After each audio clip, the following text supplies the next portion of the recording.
What's up, guys, and welcome back to my reading journey. I hope you're all doing absolutely fantastic, and today, as usual, we're going to continue with Aristotle's Nicomachean Ethics.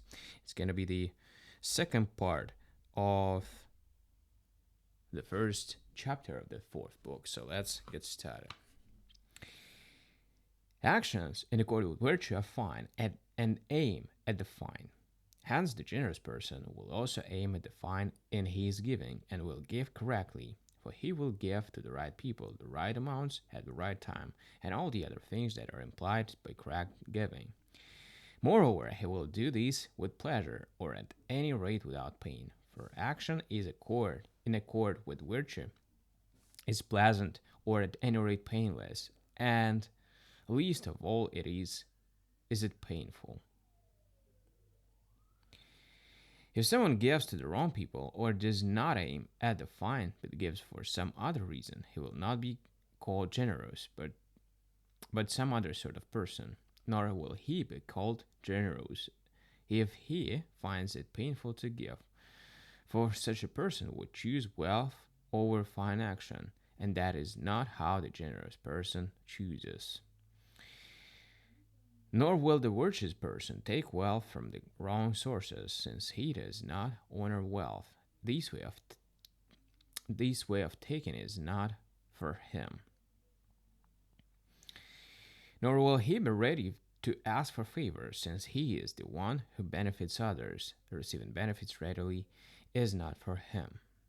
He will, however, acquire wealth from the right sources, from his own possessions. For instance, regarding these not as fine, but as necessary to provide something to give.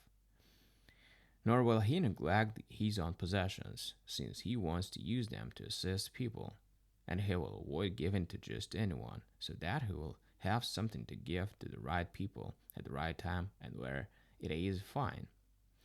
It is also very definitely proper to the generous person to exceed so much in giving that he leaves less for himself, since it is proper to a generous person not to look out for himself.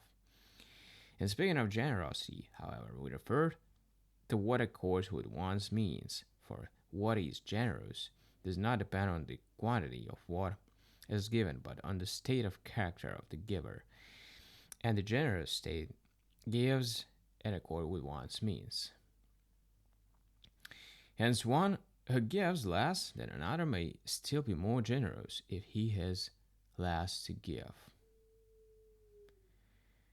Those who have not acquired their means by their own efforts but have inherited it seem to be more generous, for they have had no experience of shortage, and besides, everyone likes his own work more than other people's, as parents and poets do.